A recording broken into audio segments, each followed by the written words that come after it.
የባህር ላይ ወንበዴዎች መናኸሪያ የሆነው የምዕራብ አፍሪካ የባህር ዳርቻ እንደ አውሮፓውያን አቆጣጠር በ2020 ጥቅምት ወር ላይ ኬሚካል የጫነ መርከብ በምዕራብ አፍሪካ የባህር ዳርቻ አካባቢ በጊኒ የባህር ሰላጤ ላይ በባህር ላይ ወንበዴዎች ተያዘ።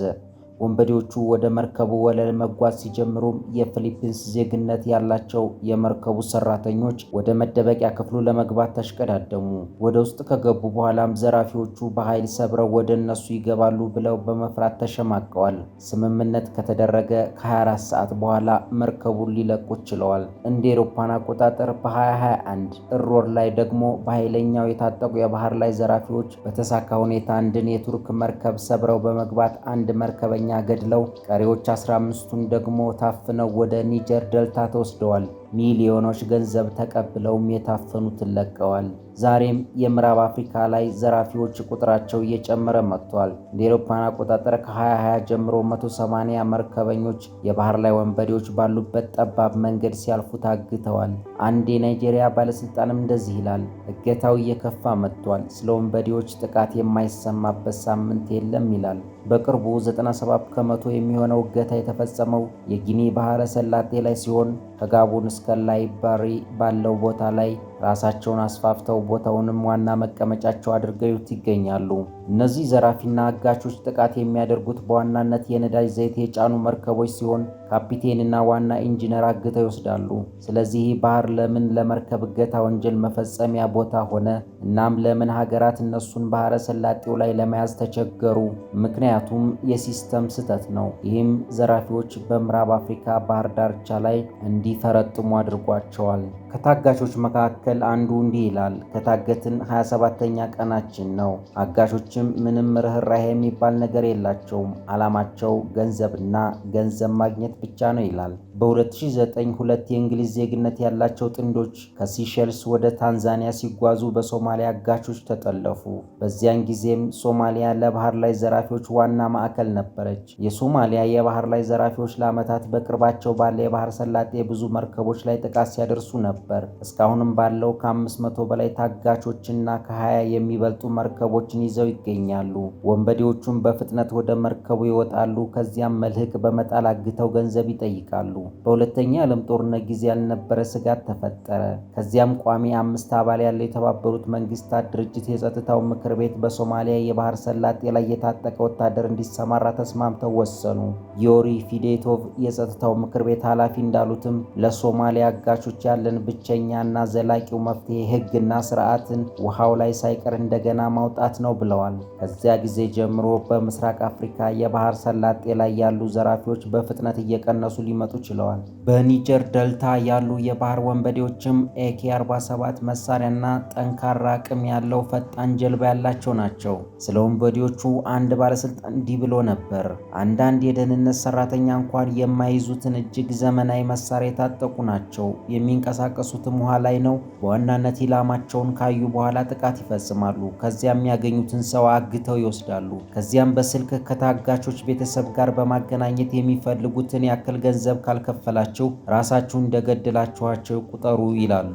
አንዴ ባህሩ ላይ ከያዟቸው በኋላ ጫካ ወዳለበት ረግራጋማ ስፍራ ይወስዷቸዋል። የማስለቀቂያ ክፍያ እስኪፈጸምም ድረስ ይይዟቸዋል። ክፍያውም ብዙ ጊዜ እስከ $1 ሚሊዮን ይደርሳል። እነዚህ ዘራፊዎች እንዴት ወደ አደገኛነት ራሳቸውን እየቀየሩ እንደመጡት ታሪክ ከ60 ዓመት በፊት እንደነበር ያሳያል። ይህም የሆነው የነዳጅ ዘይት ለመጀመሪያ ጊዜ ሼል ቤፒ በተባለ ሰው ናይጄሪያ ውስጥ በተገኘ ጊዜ ነበር። ሼል በ1958 ናይጄሪያ ውስጥ ነዳጅ ዘይትን ወደ ውጭ የላከ የመጀመሪያው ሰው ነበር። ሼል የናይጄሪያ የመጀመሪያው የግል ኢነርጂ ካምፓኒ ሲሆን ለረጅም ጊዜ ለሀገሩና ሕዝቡ ሰርቷል። ቢሆንም ባለፉት ዓመታት መንግስትና ሌሎች የብዙ ሀገራት ካምፓኒዎች ብዙ ቢሊየን የሚቆጠር ዶላር አፍሰዋል። ይህም ስኬት የተገኘው በአካባቢው ነዋሪ ሕዝብ በተከፈለ ትልቅ ዋጋ ነው። ማምረት ከጀመረበት ጊዜ አንስቶ እስካሁን ወደ 10 ሚሊዮን በርሜል የሚሆን የሚሆን የነዳጅ ዘይት ወደ ኒጀር ደልታ ተደፍቷል። በዚህም ምክንያት በአካባቢው ያሉ ገበሬዎች፣ እንስሳትና ዓሳ አምራቾች ንብረታቸው ወድሞባቸዋል። ድህነት እየጨመረ ሲመጣ እነዚያ በተለያዩ ሀገራት የመጡ ካምፓኒዎች ግን በጣም ሀብት አካበቱ። ከዚያም ሮቢን ሁክ መሰል ቡድኖች በኒጀር ደልታ አካባቢ ተደራጁ። ሮቢን ሁክ ማለት ታዋቂ እንግሊዛዊ ሽፍታ ሲሆን ከሀብታም ሰርቆ ለድሃ በመስጠት እጅግ ታዋቂ ሰው ነው። በአካባቢው የተደራጁ አማጺዎች ሲናገሩም እንዲህ ይላሉ።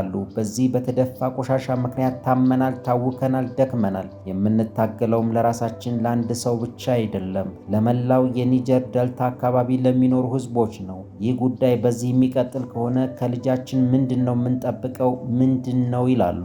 እነዚህ አማጺዎች መብታቸውን ለመጠየቅ የነዳጅ ዘይት ቱቦችን ያፈነዳሉ። ዘይት የጫነ መርከብ ላይም ዘይት ይዘርፋሉ። ዘራፊዎቹም እንደዚህ ይላሉ።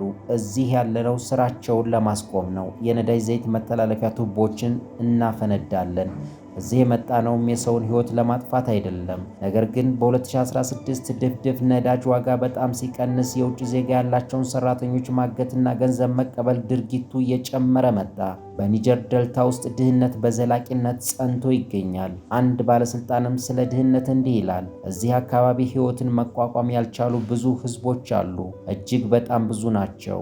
ነገሮች እንዲከፉና እንዲባባሱ ያደረጉትም ደግሞ ከቻይናና ከአውሮፓ ህብረት የመጡ ካምፓኒዎች የምዕራብ አፍሪካን ባህር ቀምተው ዓሳ መጫናቸው ነው። እዚህ አካባቢ ልክ እንደ ነዳጁ የዓሳ ምርቱም ከፍተኛ ነው። ነገር ግን የአካባቢው ነዋሪ በድጋሚ ካሳው ምንም አይነት ጥቅም ማግኘት አልቻሉም።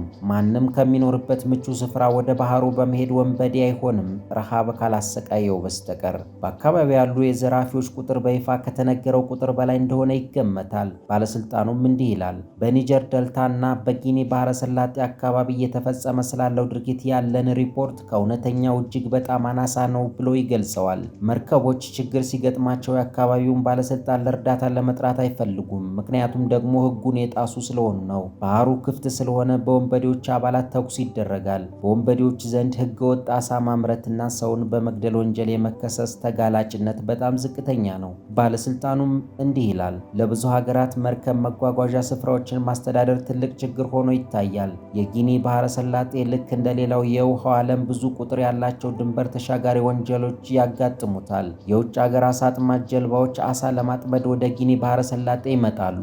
አንዳንድ ጊዜ የአካባቢውን ዓሳ አጥማጆች ላይ ጥቃት ይፈጽማሉ።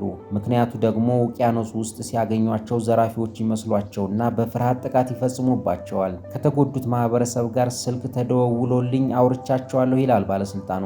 ያጠቋቸው ጀልባዎችም ከውጭ የመጡ መሆኑን ነግረውኛል። ስለ ሁኔታቸውም ደውዬ ጠይቄያለሁ። ሄጄ እንድረዳቸው ጠርተውኛል ሲል ባለስልጣኑ ይናገራል። ትልቁ ችግር የሌላን ሀገር ባህር ማስተዳደር እጅግ አስቸጋሪ ነው በማለት ንግግሩን ይቀጥላል ባለስልጣኑ።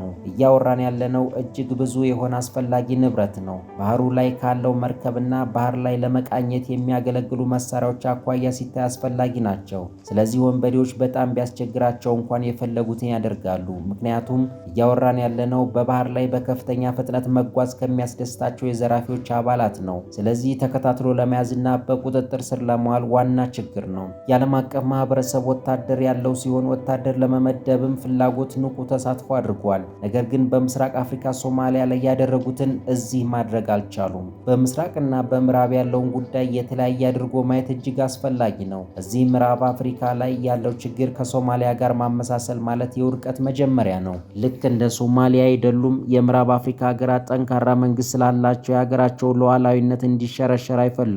ነገር ግን በንቃት በመሳተፍ ችግሩ ተወግዶ ማየት ይፈልጋሉ።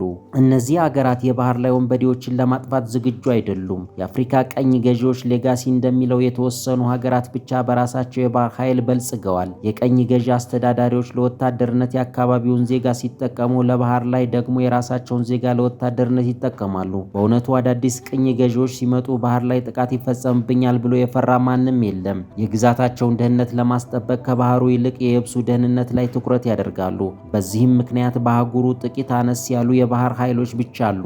በቅርቡ ናይጄሪያ የወንበዴዎችን ችግር ለማስወገድ ትልቅ እርምጃ ወስዳለች። ነገር ግን ወንበዴዎቹ ከባህር ዳርቻ ወደ ሌላው ዳርቻ ስለሚንቀሳቀሱ በጋራ ተደራጅቶ የመስራት ዘዴ ወሳኝ መንገድ ነው። 25 የሚደርሱ በጊኒ ባህረ ሰላጤ አካባቢ ያሉ ሀገራት ተደራጅተው ቡድን ፈጥረዋል። ነገር ግን መፍትሄ ለመፈለግ ጊዜ ፈጅቶባቸዋል። በወታደራዊ መንገድ መፍትሄ መፈለግ በራሱ ችግርን አይፈታም። ሶማሊያ ላይ ላይ በተደረገ ዓለም አቀፍ ጥብቅ ስራም ወንበዴዎቹ ወደ ሌላ የወንጀል ድርጅት እንዲያመሩ አድርጓቸዋል። ባለስልጣኑ አክሎ እንዲህ ይላል። ስለ ደህንነት እንነጋገር ከተባለ መሳሪያ ስለያዙ ጀልባዎች ብቻ መሆን የለበትም። ስለ ሄሊኮፕተር ደህንነት ብቻ ማውራት የለብንም። ይልቁንም እዚህ አካባቢ ስለ ሰዎች ደህንነት ነው መወራት ያለበት። እንዲሁም ደግሞ ስለ ምግብ ዋስትና፣ ስለ ማህበረሰብ ደህንነት ነው መታሰብ ያለበት ይላል ባለስልጣኑ።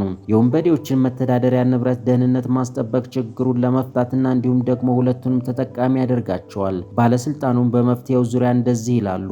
እኔ የምመክረው የካሮትና ሹካ አይነት ዘዴን ነው። የደህንነቱን ንድፈ ሐሳብ ስንደግፍ የካሮት አይነት ዘዴን መጠቀም አለብን። እዚህ ውስጥ ያሉ ወጣቶችንም አማራጭ ለመስጠት በጣም ወሳኝ ዘዴ ነው። ከተወሰኑት ጋር ዘልቄ መሄድ ችዬ ነበር። እናም አወራኋቸው። አብዛኞቹ አማራጭ ካገኙ ይሄንን ስራ ለማቆም ፈቃደኛ ናቸው ይላል ባለስልጣኑ።